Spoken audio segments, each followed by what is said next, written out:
लिखे थो पढ़ी था वठूं। तारा तकींदे थी रात गुज़रे, सूर सलींदे थी रात गुज़रे, तुंहिंजे नाही तुंहिंजे यादुनि सां हाल ओरींदे थी रात गुज़रे।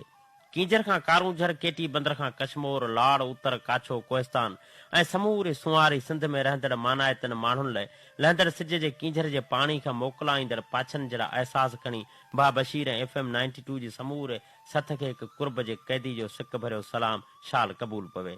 अदा बशीर, तुंहिंजे आवाज़ अंदाज़ ऐं मारोड़नि जी मोहबत लाइ मूं नाचीद वटि अहिड़ा लफ़्ज़ न आहिनि। बसि एतिरो चवंदसि त रब पाक तोसां गॾु समूरी सिंध ते अमुन, प्यार, ख़ुशियुनि ऐं आज़ादी जी फिज़ा ऐं रहमत जा ककर हमेशह क़ाइम ऐं दाइम रखे ऐं तुंहिंजो आवाज़ धरती धनिनि जा ॾुख, सूर ऐं ख़ुशियूं वंडींदो रहे। अदा बशीर, आउं उहो गुनाहगार इंसान आहियां जेको मोहबत जे जुर्म में जेल भोॻे रहियो आहियां। पंहिंजो नालो नथो लिखी सघां ऐं मुंहिंजी मजबूरी खे तूं चङी रीति सम्झी सघीं थो। तुंहिंजो आवाज़ मूं ताईं साफ़ नथो पहुचे, पर जॾहिं ॾखण जूं हवाऊं महिरबान थींदियूं आहिनि ऐं तुंहिंजो आवाज़ कननि ताईं पवंदो आहे, सच पुछी त कुझु घड़ियुनि लाइ तसवर ई सही, पर आउं ॼण त लतीफ़ सरकार, कलंदर लाल, समन सरकार ऐं सूफ़ी शाह इनायत जहिड़ियुनि दरगाहुनि जूं हाज़िरियूं भरे मोटंदो आहियां। तुंहिंजे आवाज़ जे अंदाज़ मां मुंहिंजे ज़हन ते कींझर, कारूंझर, रूपा माड़ी, भालवा, सिंधू ऐं कोहिस्तान जहिड़ा मंज़र तरी ईंदा आहिनि। थोरो ई सही, पर पाण खे आज़ादु सम्झंदो आहियां। राति 10 वॻे खां पोइ रेडियो ॿुधण जी इजाज़त नाहे हूंदी। पंहिंजे बिस्तरे ते लेटणो पवे थो, पोइ निंड अचे या न अचे, पर सुम्हणो पवे थो। चंड तारा कटियूं ॾिसण त ॼण मुक़दर मां मटिजी चुका आहिनि। बसि बारीक जे छित में अखियूं अटकाए, न चाहींदे बि कंहिंजे यादुनि लाइ दिलि जे दर ते दिलि जी दरी खोलणी पवे थी। दुनिया में मूं जहिड़ो पथर दिल इंसान शायदि ई को हुजे। मूं वसंदल घर उजड़ंदे, प्यार जा नाता टुटंदे, पंहिंजा परावा थींदे, सच पुछी त हिननि अखियुनि सां ॾिठा आहिनि।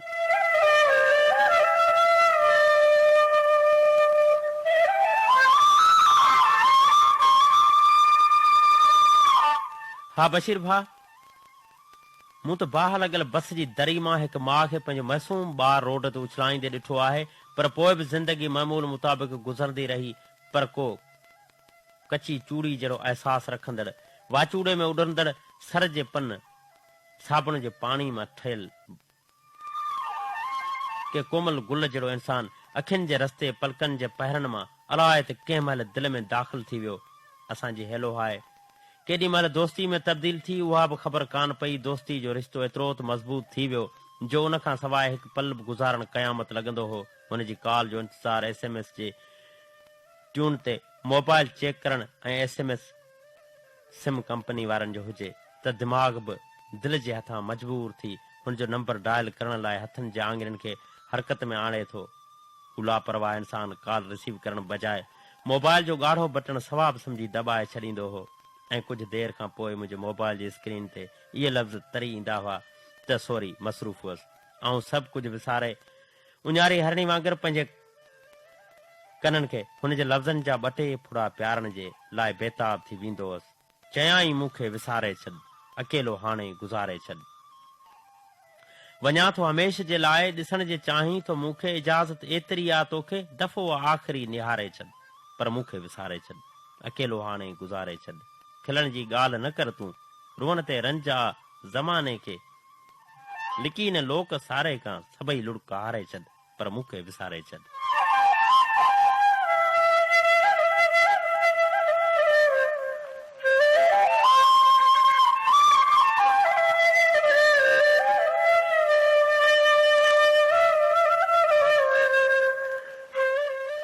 चवंदा आहिनि त लॻे त कल पवे सभु कुझु सम्झंदे बि हू मुंहिंजे जज़्बाती दिलि सां फुटबॉल वांगुरु खेॾंदो रहियो ऐं आऊं उन जे ग़लतियुनि जा गोल बि पंहिंजी बेवसी जे बोर्ड ते टंगींदो रहियसि।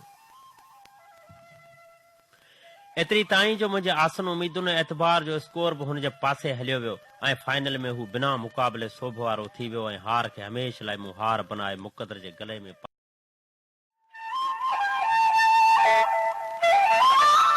डिघियूं रातियूं पट ते विछाणूं मुक़दर जे हथनि ते मेंदी जे रंगनि जियां नक्शी थी विया आहिनि। ॾात कंहिंजी ज़ाती जागीर नाहे हूंदी। चोट खाधल दिलियूं अॼु बि धड़कन पयूं, अॼु बि महबूबनि जे माणनि जो मान रखिजे पियो, अॼु बि शम लाइ परवाना नाहिनि खुटा, केर बि कंहिंखां घटि कोन्हे। हर को इंसान भलो आहे, पर को कंहिंजे लाइ त को कंहिंजे लाइ तकबर जे तख़्ते तां लही करे ॾिसंदे त ज़िंदगी ततल सहरा में पंधु कंदड़ मुसाफ़िर जे पेर में टुटल जुती जीअं लॻंदी, जेका चाहींदे बि माण्हू छॾे नाहे सघंदो। कींझर ते महिमान थी आयल पंहिंजा विञाए ज़ख़्मी वजूद वापसि खणी वेंदड़ पखियुनि जो दर्द महसूस कर त सुकून तुंहिंजी तलाश में सावण जे बादलनि मां रिमझिम जी सूरत में वसंदे ऐं तुंहिंजे अङण जे अॻियां बीठल निम जे वण जूं मयारूं जेकॾहिं सम्झी सघीं त कुझु मूंखे बि ॿुधाइजां, छो त मुंहिंजे मन अङण ते बीठल प्यार जो ॿूटो बेगुनाही जी सज़ा भोॻींदे हाणे घाटो वण बणिजी चुको आहे ऐं उन जूं गुज़ारतूं मुंहिंजे इल्म खां मथे आहिनि। प्रोग्राम ॿुधंदे ऐं पंहिंजी ज़िंदगी जे दर्दनि वारी उन लिमिटेड पैकेज ते सोचे रहियो हुअसि, दादा बशीर जे आवाज़ में उहे लफ़्ज़ ॿुधण लाइ मिलिया त मुंहिंजा समूरा लफ़्ज़ मूंखे मोटाए ॾे। उदास चपनि जे थधनि साहनि जहिड़ा मुंहिंजा दोस्त, कमान मां निकितल तीर त मोटाए सघिजे थो, पर कंहिंजी मोहबत निफ़रत तारीफ़ या तंज़ में निकितल लफ़्ज़ वापसि वठणु नामुमकिन आहे। मञा थो त तुंहिंजे लफ़्ज़नि में दर्दनि जो दरिया साफ़ वहंदे नज़र अचे थो। तूं लफ़्ज़नि जा मोती कलम जी मस सां काग़ज़ जी माला में पोए सघीं थो।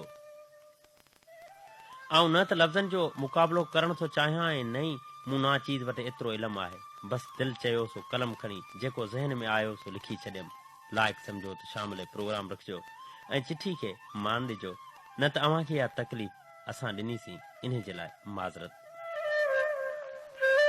ऐं उन ई मुंहिंजे ख़त खे मिटी में दफ़नाए छॾिजां, छो त जॾहिं हर शइ ख़ाक थियणी आहे पोइ हवाउनि जा अहसान छो खणूं।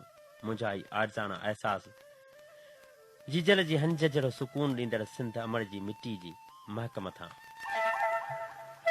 थकल शाम जहिड़ी हयाती असांजी, ख़ाली लाम जहिड़ी हयाती असांजी, असांजे नसीबनि में नूरी न कींझर नई ॼाम जहिड़ी हयाती असांजी, अव्हांजे अखियुनि में अंगूरनि जूं वलियूं अधूरे जाम जहिड़ी हयाती असांजी, असांजे अंदर में सवें करबलाऊं माताम जहिड़ी हयाती असांजी।